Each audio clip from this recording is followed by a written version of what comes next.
ओम गंग गणपतये नमो नमः। अध्याय 17 संतृप्त शिवपुराण। रुद्र संहिता 2।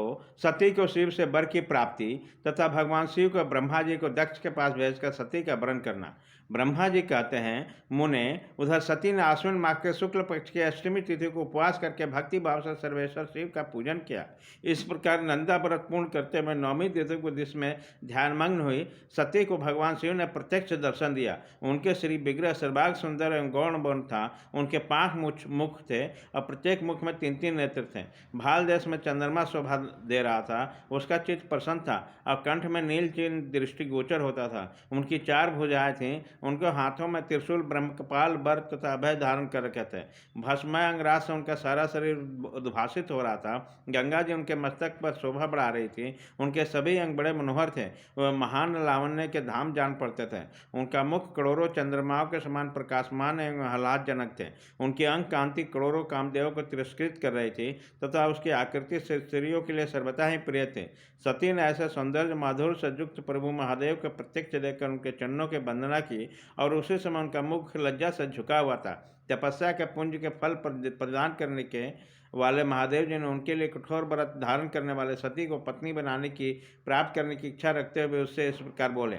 महादेव जी ने कहा, उत्तम व्रत के पालन करने वाला दक्ष नंदिनी, मैं तुम्हारे इस व्रत से बहुत प्रसन्न हूँ, इसलिए कोई वर मांगे। तुम्हारे मन को जो अभिष्ट होगा वही वर मैं तुम्हें दूंगा।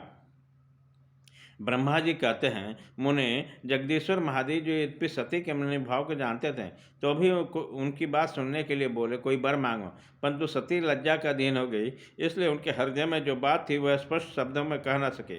उनका जो अभिष्ट मनोरथ था वह लज्जा से आच्छादित हो गया। प्राण बल्लभा शिव के प्रिय वचन सुनकर सती अत्यंत प्रेम में मग्न हो गई। इस बात को जानकर कि भक्त वत्सल भगवान शंकर बड़े प्रसन्न हुए और शीघ्रतापूर्वक बारंबार कहने लगे, वर मांगो, वर मांगो। सत्य पुरुषों के आशय भूत अंतर्जामी शंभु सती की भक्ति के वशीभूत हो गए। तब सती ने अपनी लज्जा को रोककर महादेव से कहा, वर देने वाले प्रभु, मुझे मेरी इच्छा के अनुसार ऐसा वर दीजिए जो टल न सके। भक्त वत्सल भगवान शंकर ने देखा कि सती अपनी बात पूरी नहीं कर पा रही है, तब वो स्वयं में बोले, देवी, तुम मेरी भार्या हो जाओ। अपने अभीष्ट फल को प्रकट करने वाले अपनी इस वचन को सुनकर आनंदमग्न हुई सती चुपचाप खड़ी रह गई, क्योंकि वह मनवांछित वर पा चुके थे। फिर दक्ष कन्या प्रसन्न होकर दोनों हाथों से जोड़ मस्तक झुकाकर वत्सल शिव से बारंबार कहने लगी। अध्याय खत्म।